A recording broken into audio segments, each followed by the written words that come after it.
Une violence aveugle qui vise les plus vulnérables.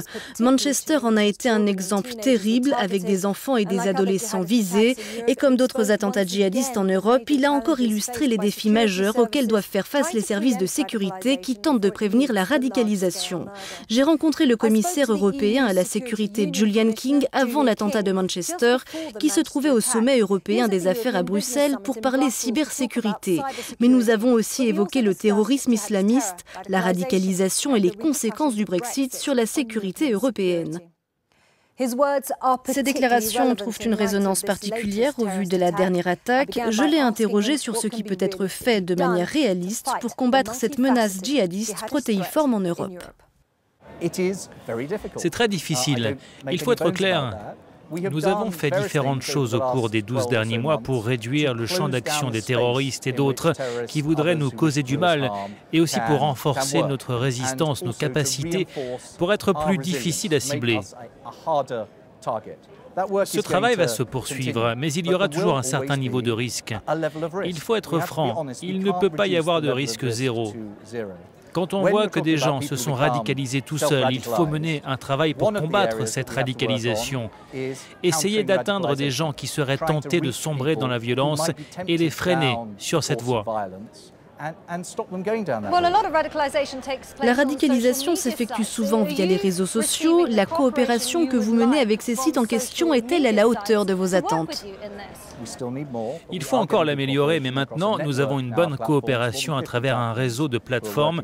Plus d'une cinquantaine d'entre elles travaillent aujourd'hui avec nous. Il ne faut pas oublier un autre élément, c'est de travailler sur nos propres communautés. Il y a malheureusement des gens qui veulent inciter des individus vulnérables à sombrer dans la violence.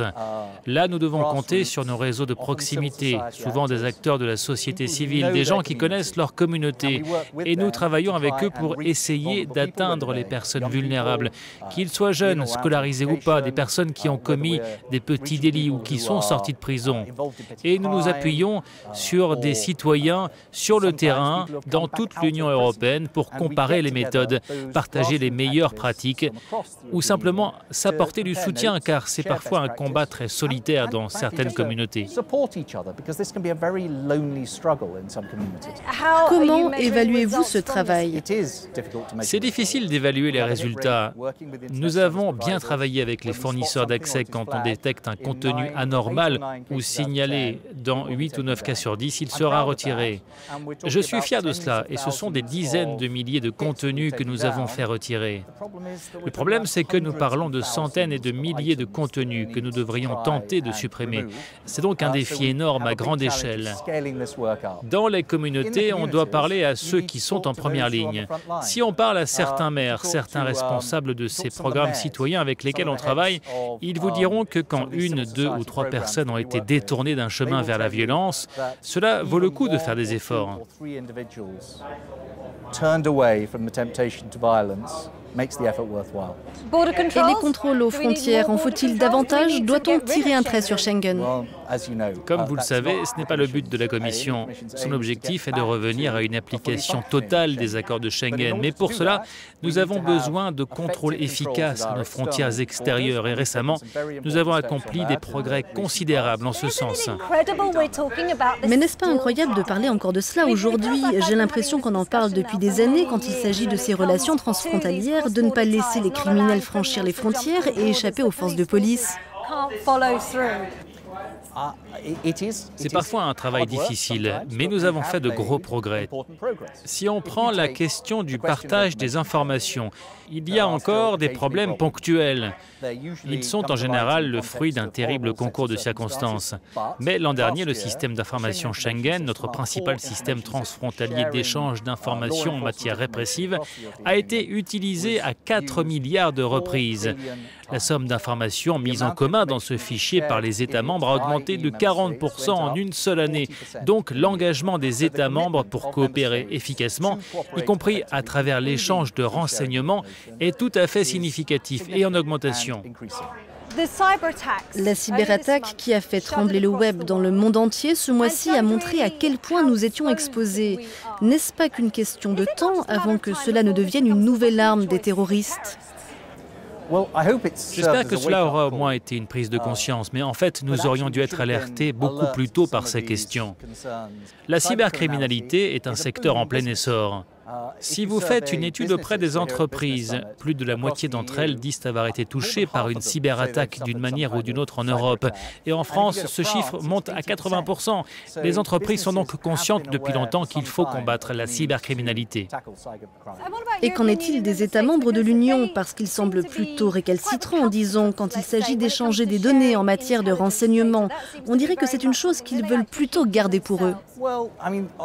Sur certaines questions, cela peut être vrai, bien que je pense que nous ayons réalisé des progrès. Mais pour ce qui est de la cybercriminalité, nous avons déjà un réseau très développé, un réseau de coopération formidable qui s'appuie sur Europol et bénéficie d'une reconnaissance internationale dans ce domaine. Il y a donc déjà de la coopération, mais nous devons la renforcer. Le Royaume-Uni est l'un des contributeurs les plus importants pour le partage de renseignements en Europe. Aujourd'hui, avec le Brexit, il y a une forte probabilité pour que, vu la façon dont cela fonctionne, de nombreuses informations ne soient plus accessibles. Mais dans le domaine de la sécurité, je pense que nous savons tous côté européen, mais aussi côté britannique, que nous combattons mieux ces menaces ensemble, que ce soit pour le terrorisme, la cybercriminalité ou le crime organisé. Mais ça a été un objet de marchandage.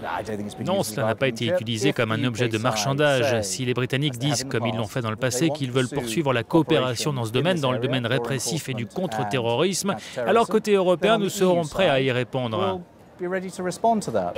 Si on regarde la situation du Brexit dans l'ensemble et s'il n'y a pas d'accord trouvé, ce qui est possible, quel impact cela aura sur la sécurité? Dans ce domaine de la sécurité, ce serait mieux si nous parvenions à un moyen de poursuivre notre travail en commun. Et je pense que cela est connu de part et d'autre. Et nous acceptons que cela fasse partie de nos vies. Comme vous le disiez avant, il faut vivre avec le terrorisme? Actuellement, cela fait partie de nos vies. Je ne suis pas sûr que nous parvenions un jour à éliminer complètement la cybercriminalité parce que c'est une composante de notre société moderne. Nous avons tellement d'interactions avec la technologie et à côté de tous les avantages liés à une connectivité toujours plus importante, on doit faire face à une part de risque car d'autres personnes qui nous veulent du mal essaient de l'utiliser contre nous.